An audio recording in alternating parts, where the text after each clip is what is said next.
Happy new year সবাইকে। আজ বানাবো বিউলির ডালের বড়ার ঝাল। প্রথমে ডালটাকে আমি ভিজিয়ে রেখেছিলাম, তারপর কাঁচা লঙ্কা দিয়ে বেটে নিয়েছি। তারপর এখানে হলুদ গুঁড়ো, আদা বাটা আর পরিমাণ মতো নুন দিয়ে ভালো করে ব্যাটার তৈরি করে বড়া আকারে ভেজে নিয়েছি। এখন তেল গরম করে ওখানে আমি গোটা জিরে ফোড়ন দেব। তারপর হলুদ গুঁড়ো, জিরে গুঁড়ো, ধনে গুঁড়ো, লঙ্কা গুঁড়ো আর কসুরি মেথি দিয়ে ভালো করে কষাবো। কষানো হয়ে গেলে টমেটো কেচাপ আর আদা বাটা দেব।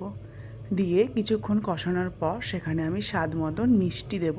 এখানে আমি বাতাসা ব্যবহার করেছি। তারপরে ভালো করে কষানো হয়ে গেলে তেল বেরিয়ে গেলে বড়াগুলো দিয়ে নাড়িয়ে অল্প জল দেব বড়াগুলো সেদ্ধ হওয়ার জন্য। বড়াগুলো সেদ্ধ হয়ে গেলে আমি ওপর থেকে ঘি দিয়ে দেব। দিয়ে আমি নামিয়ে নেব। আমার বিউলির ডালের বড়ার ঝাল তৈরি। এরকম করে দেখো, খুব সুন্দর খেতে লাগবে। ভালো লাগলে লাইক অ্যান্ড সাবস্ক্রাইব করো চ্যানেলটাকে। থ্যাংক